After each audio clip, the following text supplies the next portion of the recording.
To nasz pierwszy raz w Turcji i jesteśmy jej bardzo ciekawi. Wcześniej postrzegaliśmy ją głównie jako raj dla plażowiczów. Wierzymy jednak, że nas bardzo zaskoczy. Wiemy też, że to idealne miejsce dla biwakowania na dziko, co bardzo nas cieszy. I już pierwszego dnia po wyjeździe ze Stambułu spędzamy noc na dzikiej plaży. Plaży, która jeszcze za dnia oblegana była przez lokalnych mieszkańców. Kiedy tylko zaszło słońce, całkiem opustoszała i mieliśmy tę przecudną przestrzeń tylko dla siebie.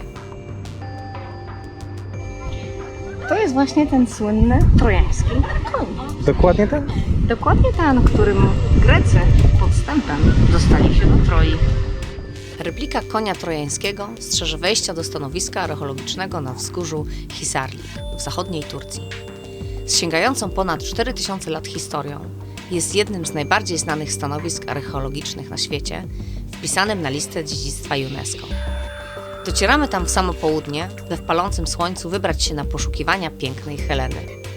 Nec locus ubi Troja fuit! Nie ma śladu, gdzie była Troja, a tym bardziej nie ma śladu kobiety, przez którą rozpoczęła się ta 10-letnia wojna. Taką sobie dzisiaj trasę rekreacyjną wymyśliliśmy, bo były dwie drogi, ale stwierdziliśmy, że ta kręta chyba będzie bardziej fajna. I rzeczywiście była, bo piękne drzewa, fajne widoki,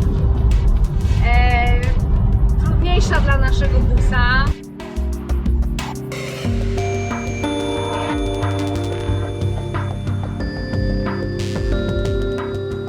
Jedziemy do Pergamonu, zobaczymy, co tam zostało. Jesteśmy na wzgórzu Akropol i jak tak sobie oglądamy to wszystko, to mówimy sobie, że naprawdę mieli rozmach. To jest gigantyczne, jak to się ogląda na zdjęciach. To tak sobie człowiek myśli, ale po pierwsze, zrobili sobie miejscówkę genialną, bo mają widok na całą okolicę. Przepiękne widoki. No i naprawdę ładne, duże Miasteczko. miasto, aż się nie chce wierzyć, że to datowane na te lata, nie?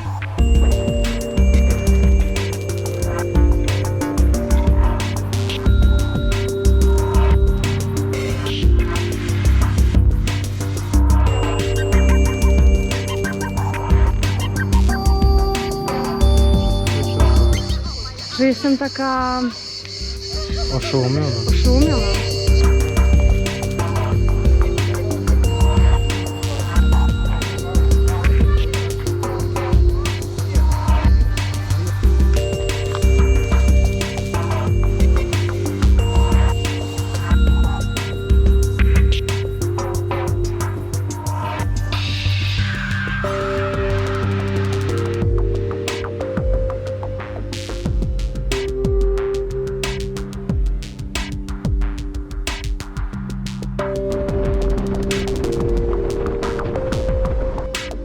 To jest ta świątynia Artemidy, jeden z 7 cudów świata. Zobaczcie, co z tego cudu zostało niestety.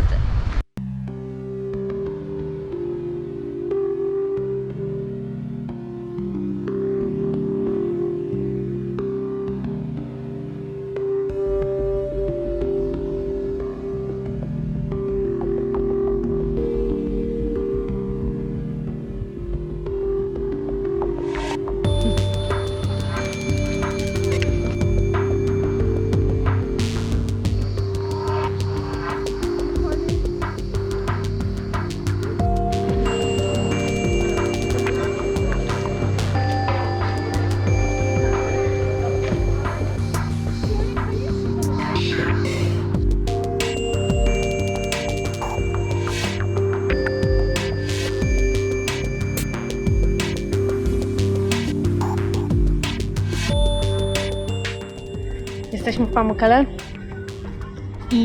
albo Pamukkale, ale tutaj mówią Pamukkale. I idziemy na te tarasy białe. Pamukkale to w ogóle nazwa oznaczająca bawełniany zamek. Wyczytałam gdzieś, podobno, To nie widziałaś tak wcześniej? że nazwa nie tylko pochodzi od kolorów tutaj tych skał, białych skał, ale również od pobliskich upraw bawełny, podobno. Jest w ogóle idealna pogoda, bo zbliża się burza, goni nas.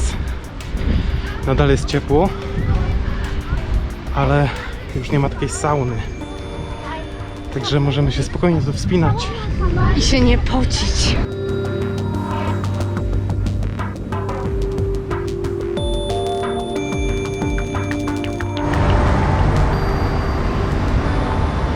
Jesteśmy w warsztacie Ahmeda. Pomógł nam uszczelnić tłumik. No, mamy zrobiony tłumik. A to jest Ahmed. Kąpał się już w Morzu Marmara. Teraz czas na Morze Śródziemne. Czeka nas jeszcze Morze Czarne. Widzicie tę dziecięcą radość?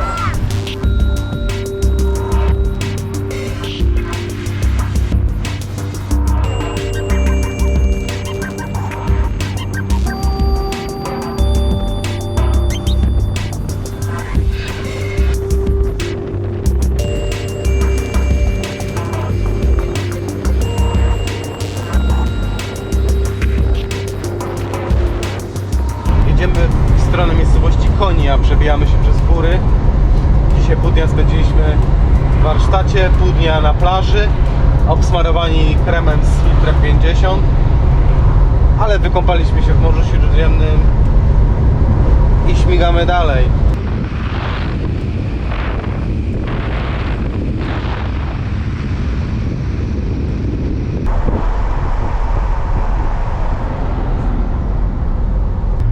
Jesteśmy na 1630. Dzisiaj tutaj spaliśmy i dojeżdżamy powoli do Koni. Jesteśmy w gościach u Hasana na jego działeczce. Piliśmy herbatkę. Hasan. Merhaba. Tu stoi maluch pod plandeką. A to ja z kotkiem.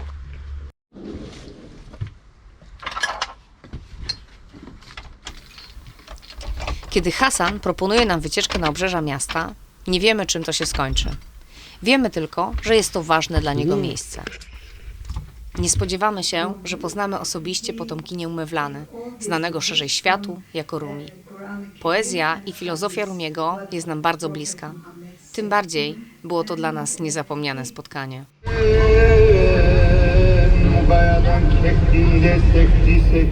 Rumi to poeta suficki i teolog islamski, założyciel Bractwa Wirujących Derwiszy.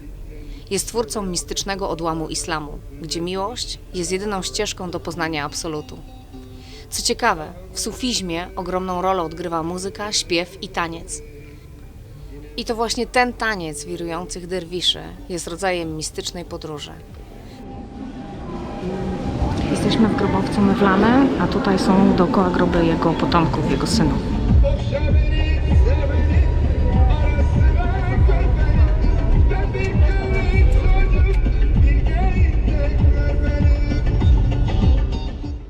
Jesteś sam, gdy się rodzisz i sam, gdy umierasz. Emocjonalne chwile w Koni sprawiły, że potrzebowaliśmy chwili odosobnienia. Tuzgolu jest miejscem idealnym. Kierując się w stronę jeziora, podążamy szutrowymi drogami, chłonąc surowość krajobrazu.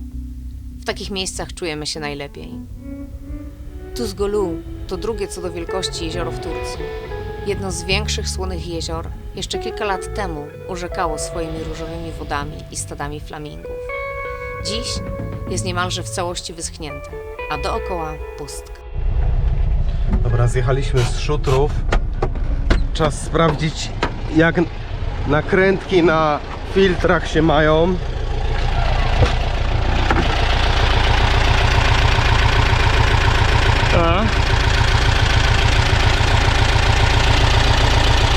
Jedna sztywno.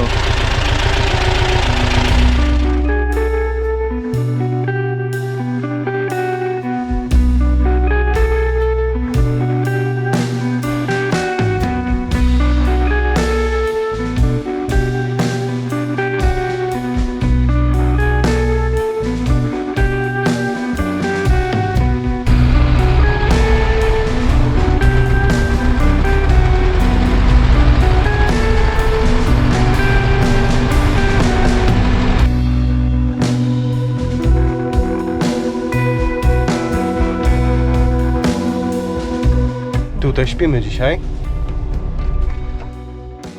Taki typowy wieczór w naszym busie. Tak to wygląda. Szykujemy się na razie do kawy. No musi być kawa najpierw, potem obiad. A na obiad wiecie co? Dzisiaj wyjątkowo. Fasola. Naprawdę wyjątkowo. Rozbiliśmy się na takim płaskowyżu w Kapadocji. Tu mamy dość sporą przepaść. Trzeba będzie uważać, jak się będzie chodziło siku.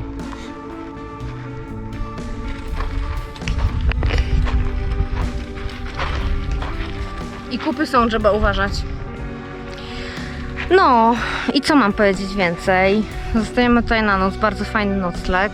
Musimy jeszcze obczaić miejsce do sikania, żeby w nocy nie spaść tutaj w dół. I co? I jutro musimy wstać wcześnie niestety, bo czekają nas balony. Ktoś chyba dronem lata. Tutaj dronem jak można. No i tak jak widzicie, oka mgnienia i już jest gotowe. Quesadillas z Polski, meksykańskie, z tureckim serem i do tego trochę dzisiaj za mocno pomidorowa fasola. Brasz. Tutaj mi przekręci wszystko. Smacznego.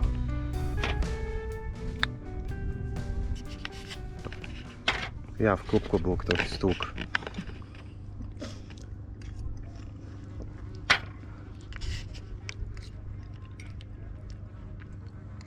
Spokojnie, bo będę musiał w zwolnionym tempie puścić. I to właśnie tu, w Kapadocji, spędzamy chyba najkrótszą noc podczas naszej podróży. Nad samym ranem niebo wypełnia się dziesiątkami balonów, a my nie możemy przecież przespać takiego widoku.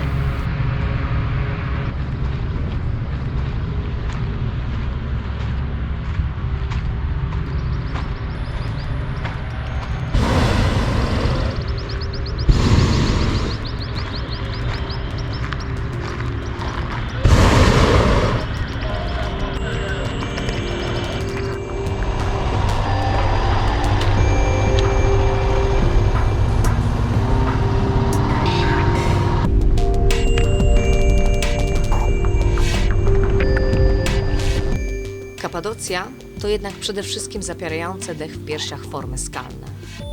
Łączą się one z dziełami ludzkich rąk i tworzą ukryte w nich miasta. Nigdy nas nie ma razem na filmie, więc teraz jesteśmy. Proszę. Pierwotnym rzeźbiarzem tego terenu była natura, która swoimi żywiołami, wodą i wiatrem stworzyła niepowtarzalne w swych formach skalne kominy. Później pojawili się tu ludzie, przejmując dłuto od matki natury. Jako że wulkaniczne skały z łatwością nadawały się do obróbki, w pierwszym tysiącleciu powstały tu kamienne miasta, zapewniając doskonałą kryjówkę i miejsce do życia. Nadal w Kapadocji.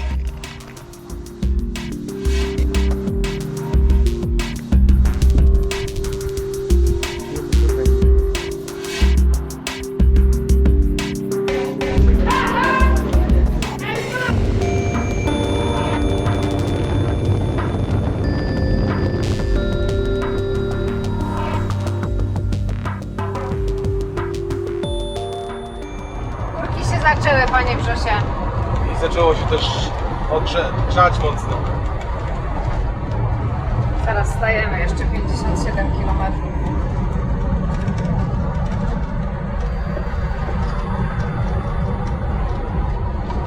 Ale to jest długi podjazd.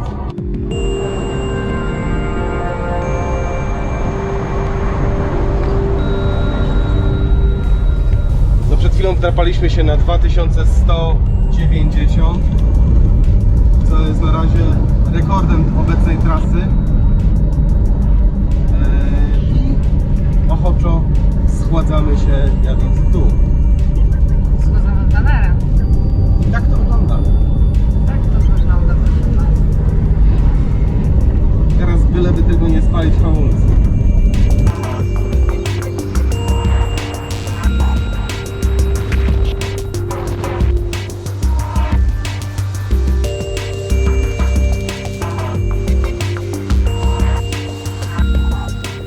Turcja to idealne miejsce do biwakowania na dziko.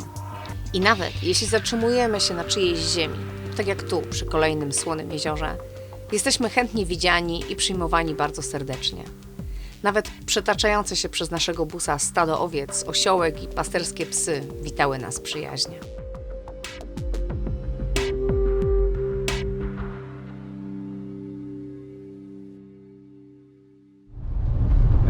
Góry, dzień kolejny. Jedziemy w stronę Trabzonu, ale nie dojedziemy tam na pewno dzisiaj. Zobaczymy jak daleko. Właśnie mieliśmy 10% podjazd i teraz mamy 10% zjazd, więc trzymajcie kciuki.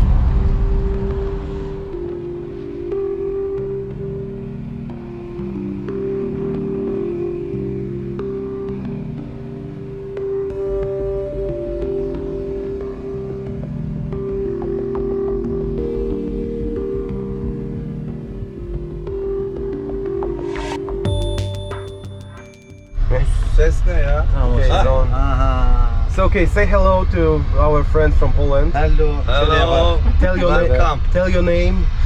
My name is Gökhan. Glad to meet you. My name is Onur. My name is Aga. Şerif Aga. And we're going to National Park and going to have dinner all together. Dinner, yes. We will. We make dinner in the national park.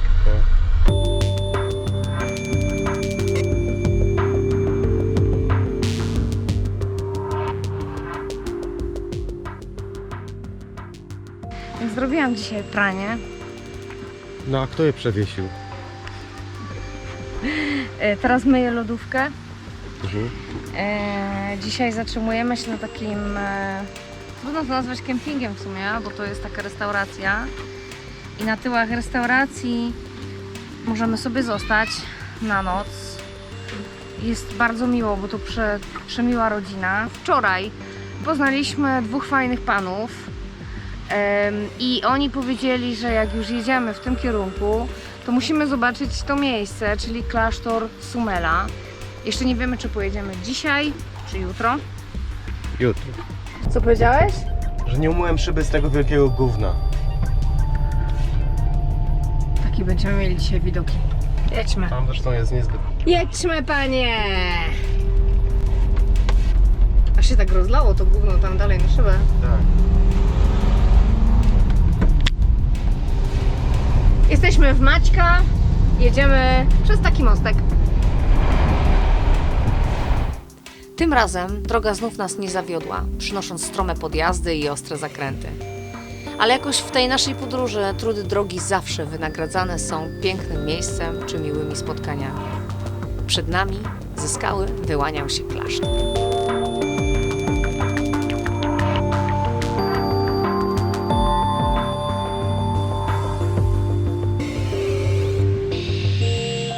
Monaster Sumela to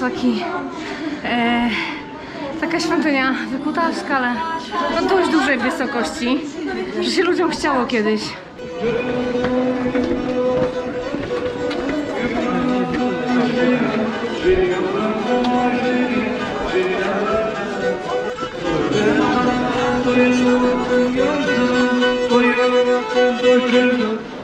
Wszystko było budowane pode mnie. Morze Czarne. To już 4. morze na naszej trasie. I co jest czarne? To Morze Czarne? Tak. Wiesz, ile mamy do granicy? Ile? 3 km.